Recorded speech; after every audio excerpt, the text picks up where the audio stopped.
What's up? This is another edition of What's Good with Brandon Lawrence. We got a special guest today, Austin Berry.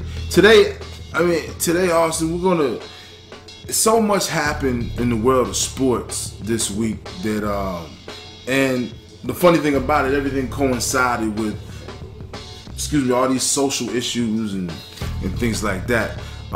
We've got a great interview coming up with Vashti Hurt from Carolina. She's the editor-in-chief of Carolina Blitz, which talks about their website, talks about all things Carolina. We talked a bit about Cam Newton and the dust up with Jordan Rodriguez, which is the as of now, she's still the beat writer for the Carolina Panthers, or she works for I keep forgetting the name of that paper, the Charlotte Observer. Yeah, so we'll talk about that. We'll probably get back with that. But something hot off the press: your girl Jemele Hill was suspended 2 weeks by ESPN today.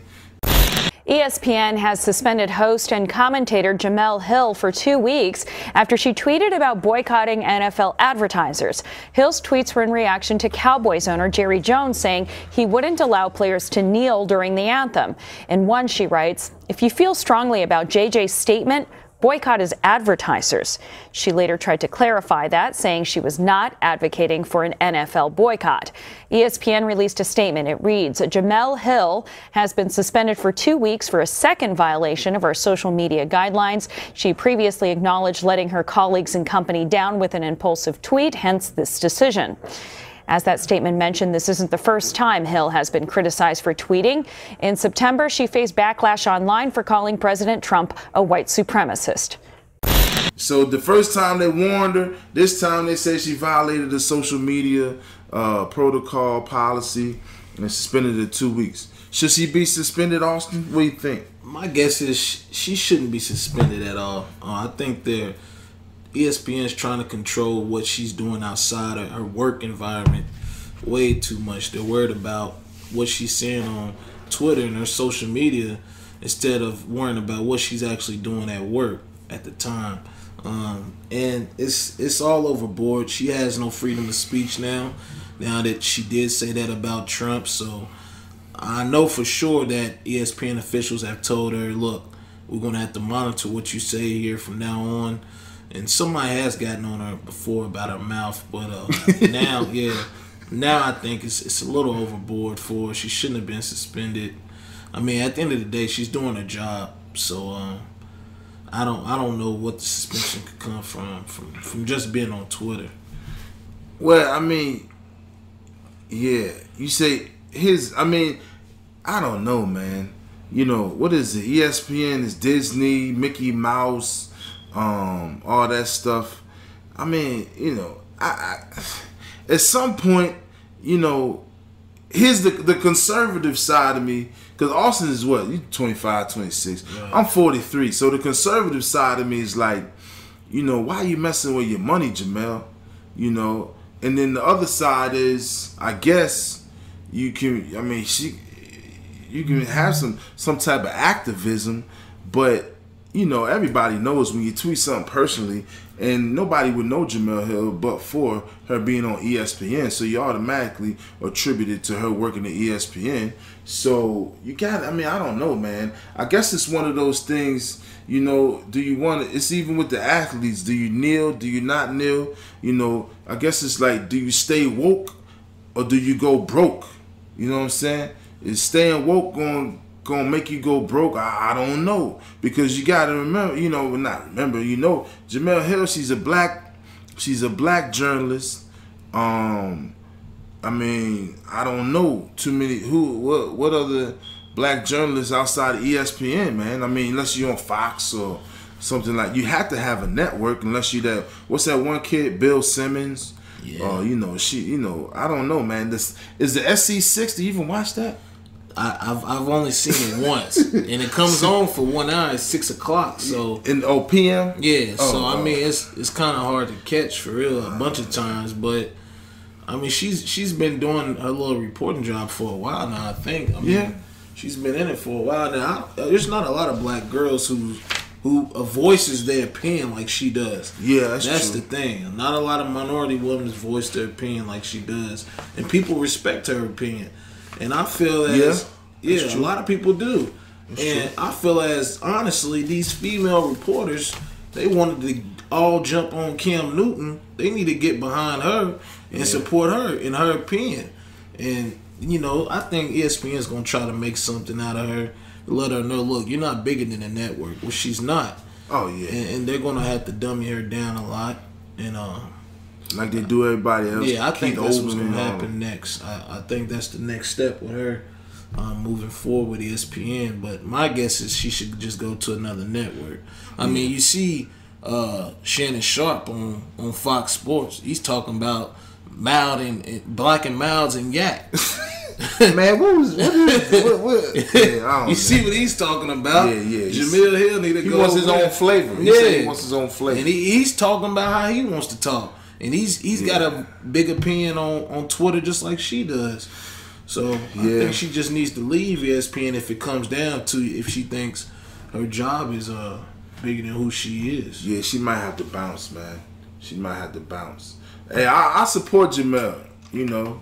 Oh yeah, I like her. I like her. Because, hey, who else is, like you said, it's not a whole lot of other people just doing it.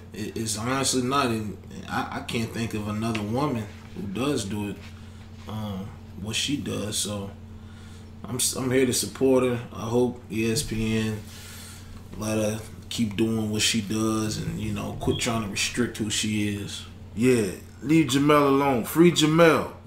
Free her so she can get her money. That type of free. Right. Don't mess your money up, Jemele. I hope you make some money off this thing. But Austin, man, what kind of soap do you use, man? Honestly, I use two. I use Dove and Olay. All of Olay. Yeah. Are you putting both at the same time? Nah, I normally use the Dove for the face, you know. Oh yeah. And I use the Olay for the body. I always forget to wash my. I use the same soap for my face and my body. I forget. That's too much money, man. You know what I'm saying? I got kids, man. Everybody uses the same soap in my house, except my wife. But look, did you hear about that thing with Dove, man? Dove is apologizing for an advertisement that triggered backlash on social media. The image appears to show an African-American woman turning white after using their product. The photo was quickly criticized as racist. Dove has since pulled the ad. The company apologized on their Facebook page, writing, "Dove is committed to representing the beauty of diversity. In an image we posted this week, we missed the mark in thoughtfully representing women of color, and we deeply regret the offense that it has caused." Boy, this is not the first time they've been questioned about some stuff they've been doing with their advertisement as far as promoting their soap. Because one time it was like it said dirty to clean. And it was a black girl standing at the end on the dirty side. And then on the clean side, it was a white lady. Yeah. And they've been questioning that before, but this new thing, they just said, we can do it anyway. I mean, the thing about it, my question is, who are the people, who are the actresses, man? If it's that much, you know what I'm saying, if it's that huge of a deal, why are these actresses posing for these pictures? And do they not know what's going on? You know, I mean, I don't know, man. I mean, here's the honest truth. Ain't nobody boycotting Dove, man. Nah, not at all. Because Dove is owned by Unilever. I guess they like Lever 2000. So you can't, if that's the case, you can't buy soap. Right. You know what I'm saying? You got to buy from what's that black soap that African soap? Yeah, you can only get that from the flea market, I heard. Yeah, it's only lasts about 2 weeks though. That soap lasts a long time. Yeah. It's like black and grainy. It's good, but man, you know, nobody's really changed the soap, man. People gonna talk a whole bunch of stuff.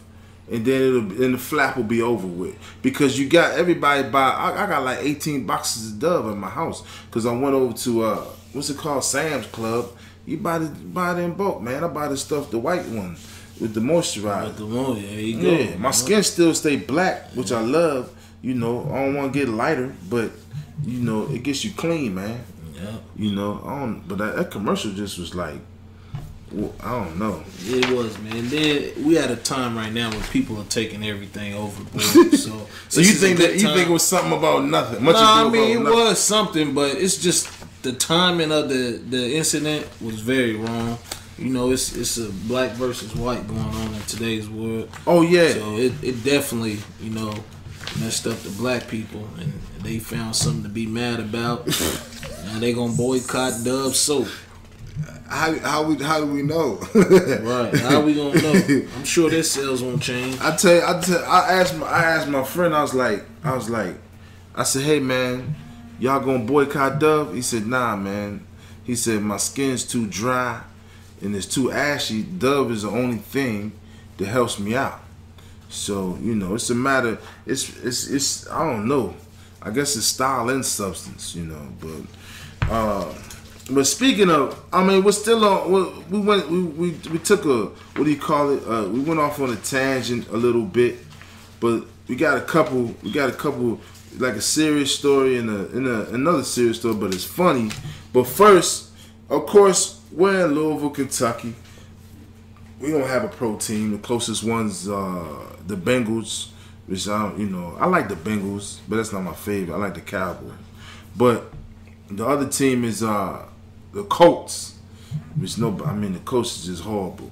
But so anyway, last week, but no offense to anybody from Indianapolis.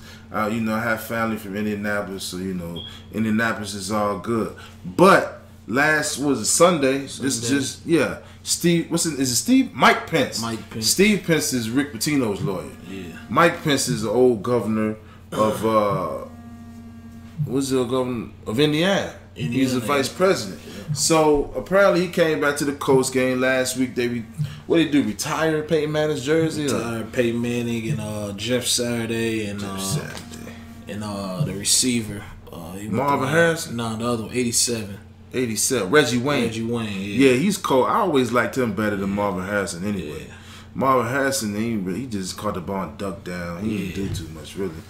But, I mean, he was cold, but then, I don't know offense to Marvin Harrison. You know what I'm saying? I ain't trying to, when I get my car washed in Philly, I'm not trying to, come up stinking. Yeah, he gonna get you. No. Everything's good. Falafels, ishkabibbles, what you call them? The cheesesteaks. Hey, Marvin Harrison, you good with me. I love Syracuse too. You good with me. But 20 members of the 49ers kneel during the national anthem with hands over hearts. Nobody on the Colts knelt. There's Vice President Mike Pence. He was in attendance. And after seeing the 49ers kneel, he later left the ball game. He went into further detail on his decision to essentially stay. I stand with President Trump. I stand with our soldiers, and I will always stand for our flag and our national anthem. The president then tweeted, I asked Vice President Pence to leave the stadium if any players kneel disrespecting our country. I am proud of him. And Second Lady Karen. After the game, the 49ers safety Eric Reed was asked about the vice president leaving and his tweets. He responded with this statement. So with the information that I have, the last time he's been to a football game is 3 years ago. So this looks like a PR stunt to me. He knew our team has had the most players protest. He knew that we were probably going to do it again. This is what systemic oppression looks like. A man with power comes to the game, tweets a couple of things out, and leaves the game in an attempt to thwart our efforts. End quote. Why is it though? That part of the West Coast, San Francisco, Oakland, they're like the most militant football players. Yeah, they are. That's crazy. They let them do what they want to do. I guess the Raiders. You can't really stop the Raiders from doing what they're gonna do. You're not gonna stop Marshawn from doing what he want to do. Yeah. So that's just what. Yeah. That's what Vashti Hurt said, man. He's his own guy. So anyway, they say Pence left the game early in protest. Okay, but that's not the real, whatever. It's a publicity stunt. That's the question, if it's a publicity stunt or if it's real. But the fact of the matter is, he cost the taxpayers like $300,000 in airfare not including the lodging and the, what do you call it, the security and all the other stuff, was, I mean, what do you think about that? Did you want to pay for Mike Pence to go from Vegas, because he came from Vegas honoring or remembering the victims that got shot down at that Jason Aldean concert, and then he flew to Indiana, then he left to go to LA for a campaign event. Is that a waste of money? Or? It's a waste of money, and then honestly, I think it's all a setup. Everybody knows San Francisco has been doing kneelings from the jump. Well, Cap played. That's what I'm saying. He set that from the jump. He's right. the guy who started all this kneeling for a reason, and they know that. And he's talking about I won't. Pence said I don't want to see anybody disrespect our flag. You know that team has been doing it for forever. Right. So I think it was a setup, if you ask me. So, and here's the other thing. Okay, here's the other thing, because now you got who's this kid? Stephen Ross, the owner of the Dolphins. He was for it. Then now these teams are having policies. Miami, Dallas. They say Daniel Snyder with the Redskins came out and said they've got a team policy against kneeling. So the president basically has hijacked the issue and made it about disrespecting of the flag, when clearly everyone who's protested, from Colin Kaepernick to who was it? Jake? I guess it's not Jake Long. Howie Long's son, what's his name? The lineman. Chris Long. Chris Long. It's a DB. I forgot his name. Does he play for? I think he plays for the Eagles. It's a DB. Malcolm Jenkins. You know, those guys have all said. Even the DB for San Fran yesterday. Eric Reed. He's another one that's been doing it from jump, though. Yeah, they've been doing it from the beginning, and they've all said that this is strictly about police brutality, the lack of respect for black and brown lives, and that's it. They've never did anything, and it's the only reason they did is because this is the perfect time, because all eyes are on you. Right. So, you know, but the White House has effectively, to the non-thinking people, hijacked the issue and made it about the flag. Right. I mean, you know, that's what do you think about that? Also, I don't think it has nothing to do with the flag, and like you said, it's certain people who they can talk to that way to make it seem like it is about the flag, when they've came out numerous times and continue to do it to tell people why they're kneeling and what are they protesting for. No one has said, look, I'm bashing the flag, I don't respect our veterans, I don't respect the Army. No one's coming out saying that. They're saying they're tired of the police brutality against colored and minority people, and that's what they're doing it for. They're trying to get awareness for it. And it's sad that Trump is making this issue about, you know, strictly the flag and not what they're protesting for. Yeah, I mean, you know, he's doing the old he's effectively avoiding the issue, not having to talk to, because you don't have anybody. The only people in the White House to say anything is probably like Omarosa, but I think they stopped telling her when the meetings are. You know, they stopped her. Yeah, that's dirty pool right there. But I said the Dolphins have a policy against kneeling for the flag. I mean, excuse me, not for the flag. Now it got me saying it. Against kneeling, against police brutality during the national anthem. But apparently they don't have a policy against their assistant coaches doing powder, tooting powder. Did you see that video, Austin? Hey, babe, miss you, thinking about you. How about me going to a meeting and doing this before I go?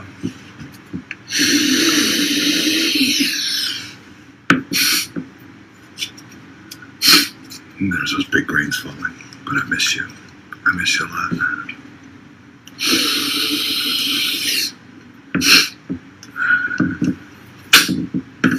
What do you think? Crazy? No, babe.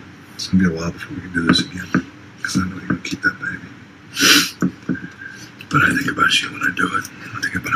promise you how high we got together, how much fun it was. So much fun. The last little bit before I go to my meeting. Is that fucked up, yet? You think? I think not. I wish I was looking at this. Fuck that pussy. Yeah, they called him the line coach. It just so happened he's an offensive line coach and he's a line coach. Look, man, he was for real. He wanted his girl back, I think. No, I think they said she was a stripper. Yeah, but that was his boo. That's his boo, though. He was like, baby, you know, remember when we used to do this, baby? Yeah, and he said, I'm thinking about you doing this before I go into this meeting. Yeah, man, she got him open, man. But I'm gonna tell you though, you know, I haven't seen this girl. Well, I saw like a small picture of her, but I will say this: you been in Miami, right? Yeah. What's it, Club Cheetah over there? The strip club? I think it's Club Cheetah. Yeah, that King of Diamonds. King of Diamonds, that's what it is. King of Diamonds.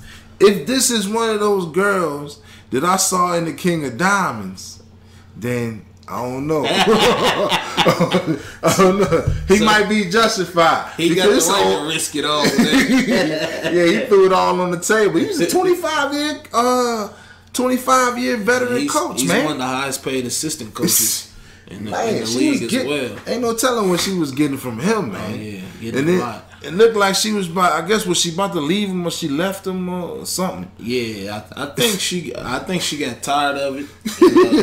He's too old for it, man. He's way too old for that, man. I don't know what made him from the get-go send that video. Out of all videos, he sent that video.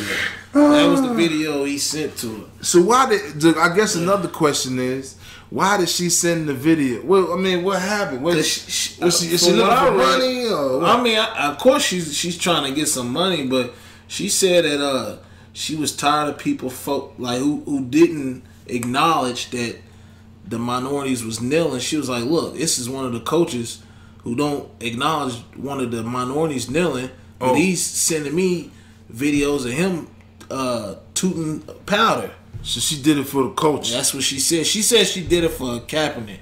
Her exact words. I did it for Kaepernick. She did it for Cap. That's There you go, Cap.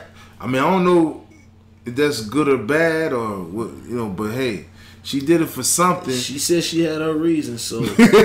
But I mean, yeah, you know, here's the thing: do not send. Hold up. It's him. What's this guy's name? Chris Forster. Who else? Elliot Spitzer. Yeah. What's the other two? Anthony Weiner.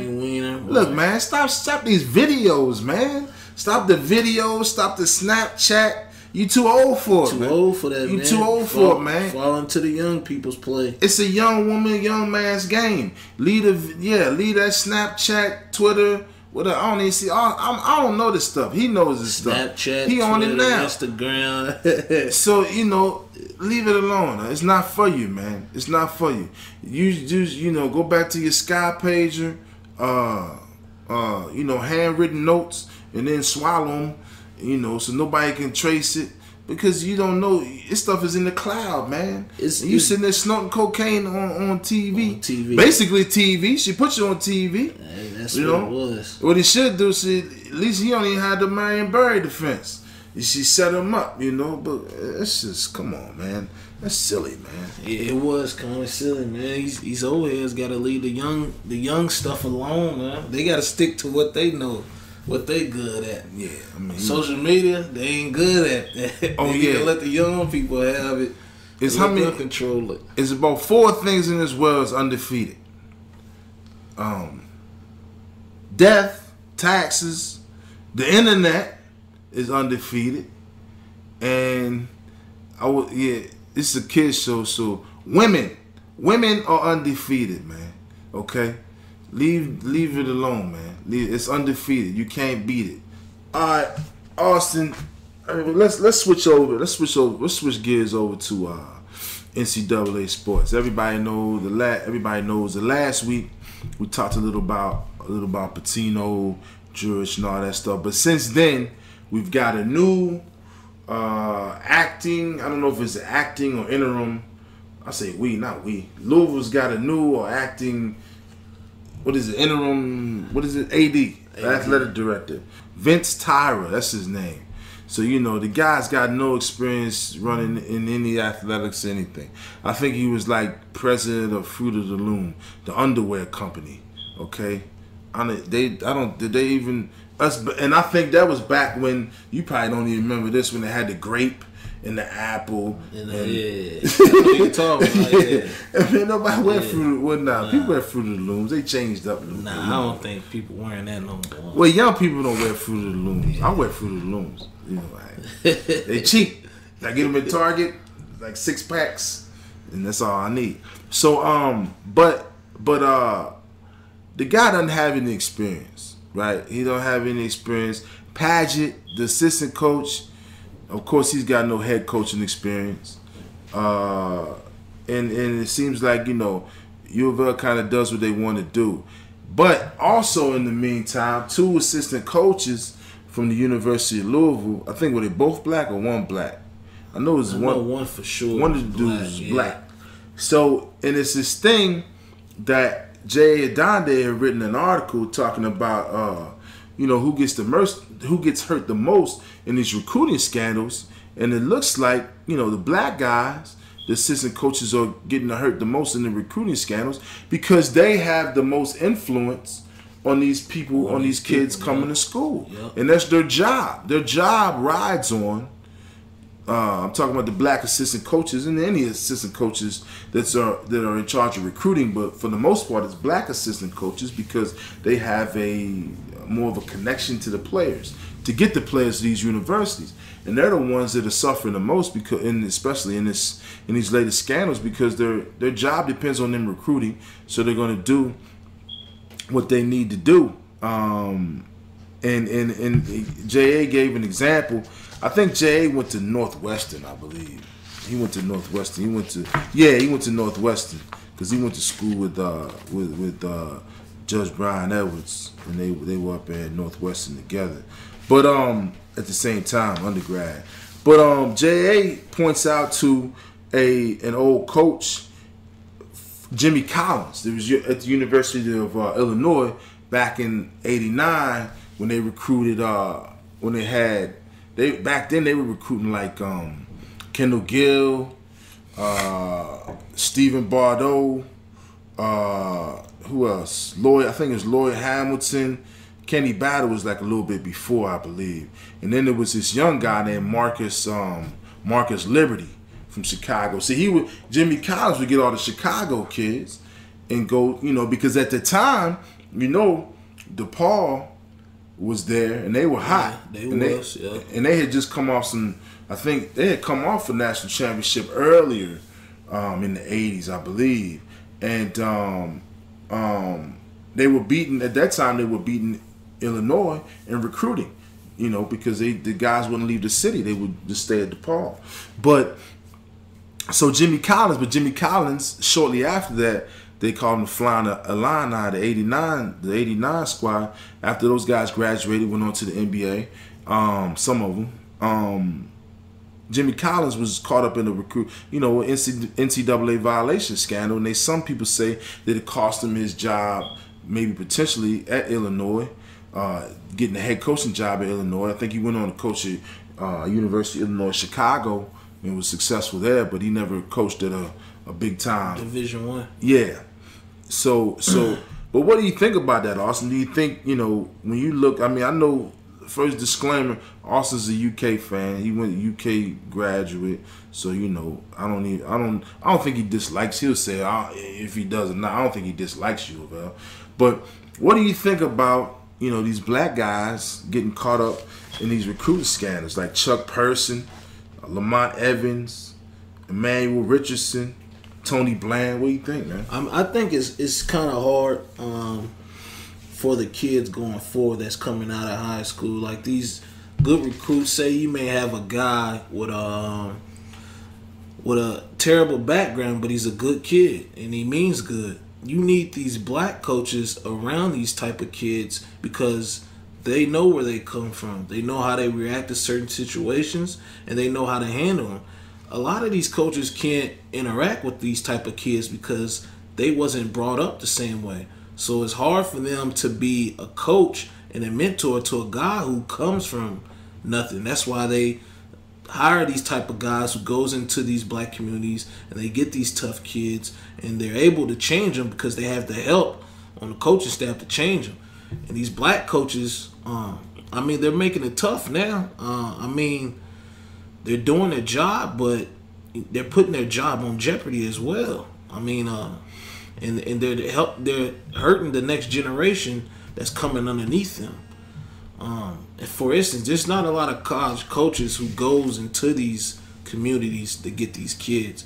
And like he told you, I'm a UK guy, so I know for sure Coach Cal, I mean, he dresses up in a fancy suit, but he's one of the coaches that goes into those hard neck of the woods and goes talk to these kids and see where they come from and see how they are and get to know them. But, I mean, he's one of many who's able to do that. A lot of these coaches can't do it.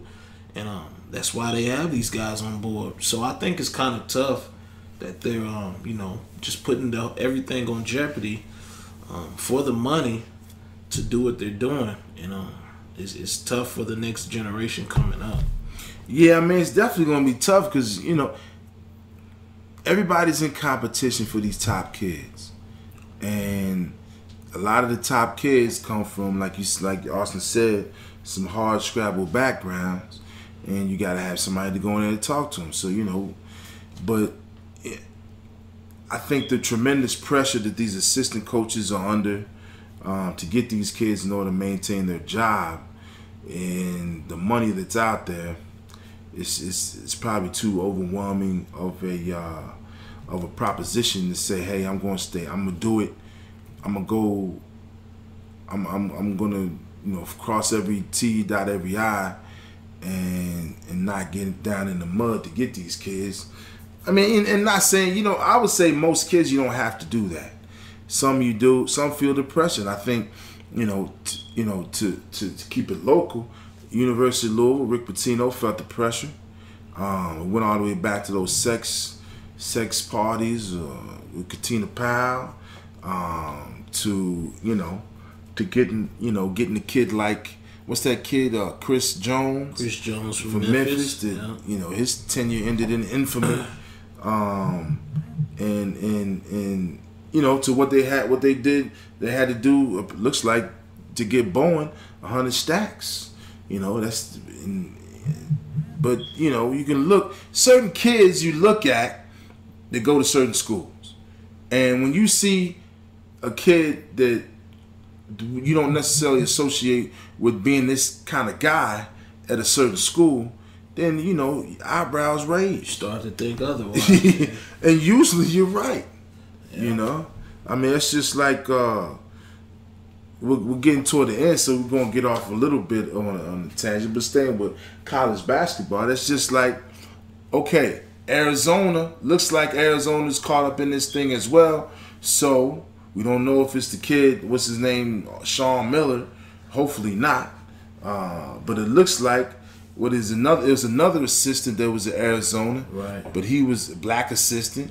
He was at another school. I forget what the name of the school is. He was at another school, and they're tracing it back to that. It's crazy stuff. But it looks like a beneficiary could be the University of Kentucky, because Bowl was supposed to go to Arizona with Shaq's son. What's his name? Latif. Yep, O'Neal. Was supposed to go with Latif O'Neal, Shaq's son. And it looks like, are they visiting Kentucky or going to visit?